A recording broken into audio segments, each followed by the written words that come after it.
In this video, I'm going to show you how you can do the thick-thin line technique using 3 different thickness of pens.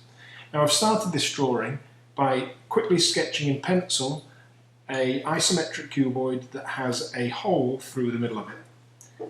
In order to do this, you're going to need 3 pens that have got 3 different thicknesses. The first pen I'm going to use is a standard biro. I've then got a slightly thicker technical drawing pen,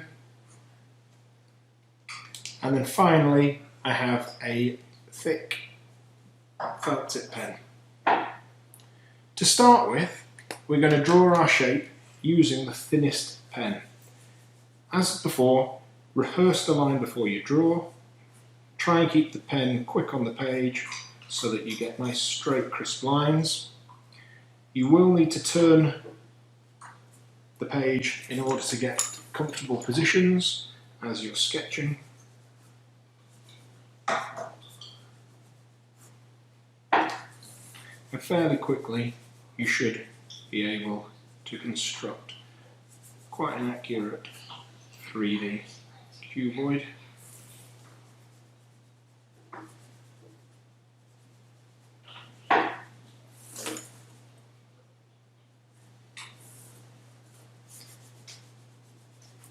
So, all the lines now have been done with the thin pen.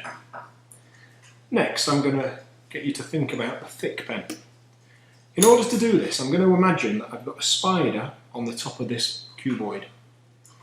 If the spider were to walk from this surface to this surface, we would keep this line thin. However, if the spider were to go behind the cuboid, we'd not be able to see him again. You know, he'd be hiding on the back side of it. Because there's nothing else behind it, we would now outline the outer edge of our cuboid with the thick pen. Now I'm going over these lines a couple of times each time just to try and thicken it up. I'm going for a sketchy style with this, so I'm deliberately letting my lines go beyond ever so slightly.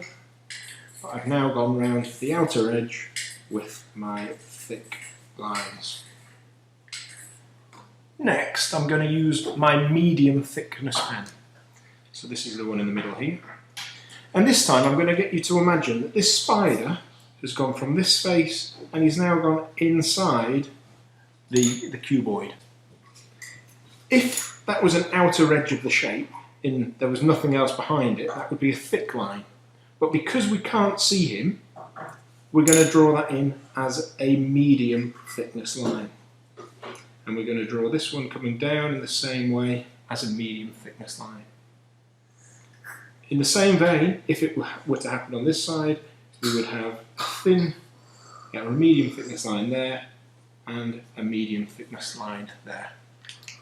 So fairly straightforward and fairly easily, we've been able to draw ourselves an isometric cuboid. You may choose to then finish it off with a little bit of a flourish or a little bit of a detail, just to make it stand out on the page.